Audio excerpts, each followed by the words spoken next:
नमस्कार किसान भाइयों, आपका स्वागत है आपके अपने चैनल खेती विद सत्यम में। और आज हम आ गए हैं प्याज के खेत में और हमारे भाई इधर गुड़ाई करने में लगे हुए हैं। तो भाई आपने ये कचड़ा तो मार लिया था खेत का, फिर गुड़ाई की अलग से ज़रूरत क्यों पड़ रही है आपको? सत्यम भाई, होता क्या है कि कचरे ख़त्म हो गए। अब हमारी जो मिट्टी है बहुत चिकनी है, पानी देने के बाद थोड़ी कठोर हो जाती है, तो उसको तोड़ना पड़ता है। और जो हमने बेसल डोज अपने खेत में दिया था उसका भी हमें सही से इस्तेमाल अगर लेना है तो इसलिए हमें गुड़ाई भी करनी पड़ेगी। तो अच्छा। मिट्टी पूरी फूट जाएगी और मिट्टी में जो पोषक तत्व डले हुए हैं वो सारे मतलब टूट जाएंगे। अच्छा। और जब हम पानी देंगे तो वो अच्छे तरीके से घुल जाएंगे। हम्म। तो एक दूसरा गुड़ाई का सबसे बड़ा जो फ़ायदा होता है, मिट्टी का टूटना तो होता ही होता है। गुड़ाई का जो दूसरा सबसे बड़ा फ़ायदा होता है वो मिट्टी में हवा का संचरण होता है। अच्छा। जड़ों को पर्याप्त हवा मिलती है जिससे जड़ों का अच्छा विकास होता है। दूसरा कि वायु आपका धूप का संचरण होता है। जो सूर्य का प्रकाश होता है वो सीधा जड़ों के अंदर जाएगा और जड़ों के अंदर जाएगा और एक अच्छा वहाँ एटमॉस्फेयर बनेगा। पूरी मिट्टी सूख जाएगी, नीचे के बैक्टीरिया और जो जितने भी कीट पतंगे हैं वो सब नष्ट हो जाएंगे। तो जो आप देख रहे हैं, जो पूरी खेत की हम गुड़ाई कर रहे हैं, तो यहाँ ये मिट्टी पलटेगी। जब मिट्टी पलटेगी तो इसमें अभी कुछ जिद्दी खरपतवार भी रह गए हैं, जैसे भृंगराज होता है। भृंगराज की खासियत है कि वो जल तो पूरा जाता है, अच्छा। लेकिन उसकी जड़ इतनी मजबूत होती है कि वो दोबारा से फुटाव मारना शुरू हो जाती है। तो कुछ कुछ जो जिद्दी खरपतवार रह गए हैं वो भी इसमें आ जाएंगे गुड़ाई के साथ। और अपनी जो मिट्टी पलट जाएगी तो इसमें जो डीएपी अपना डाला हुआ है ना, जो अपन ने बेसल डोज में डीएपी डाला था, तो वो डीएपी बहुत स्लोली घुलता है, बहुत धीरे धीरे करके घुलता है। अच्छा। तो वो भी एक बार पलट जाएगा। तो जो मिट्टी के अंदर वो जमा हुआ है, जब हम पानी इसमें लगाएंगे तो वो पूरा पर्याप्त पौधों को लग जाएगा। अच्छा। तीसरी चीज़ की जो हम खाद डालेंगे, अब मिट्टी की तो जुताई हो चुकी है। मिट्टी की मतलब समझ लो आप, तो जुताई कर दी है अपन ने प्याज की रोपाई के बाद।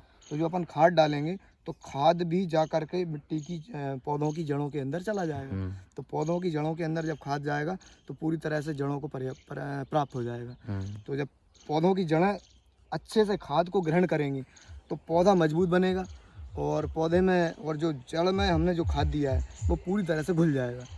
घुलेगा तो अब खाद का 100% हमें लाभ मिलेगा। वो तो अगर सही सी हाँ, बात। अगर खाद हमारा सही ढंग से घुल नहीं पाता है या पौधों की जड़ों को उपलब्ध नहीं हो पाता है और तो वो खाद का हमें मज़ा नहीं मिलता, अच्छा। लाभ नहीं मिलता। इससे हमारा उत्पादन भी घटता है और साथ ही साथ हमारी फसल भी कमज़ोर हो जाती है। तो यहाँ हमें ये नुकसान हो जाता है। तो अच्छा। इसलिए प्याज की रोपाई करने के बाद हमें ज़रूरी है कि हम प्याज की निराई गुड़ाई करें, अच्छा। मिट्टी को ढीला करें।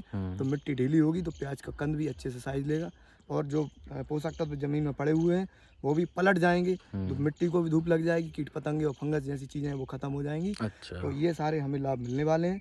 तो इसलिए मैं सब किसानों से कहूँगा कि आप प्याज की निराई गुड़ाई जरूर करें।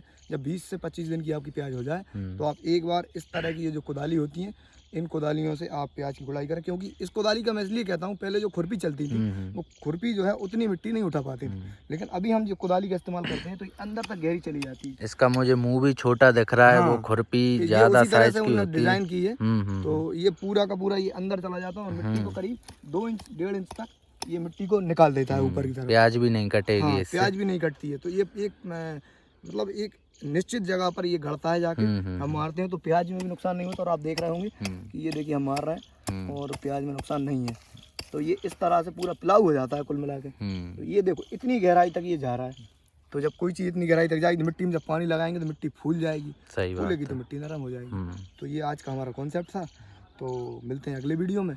तब तक आप हमारे चैनल को सब्सक्राइब तो ज़रूर करिए और अगर वीडियो आपने अंत तक देख लिया है तो एक लाइक ज़रूर कर दीजिए। तो दोस्तों मिलते हैं अगली वीडियो में। जय हिंद।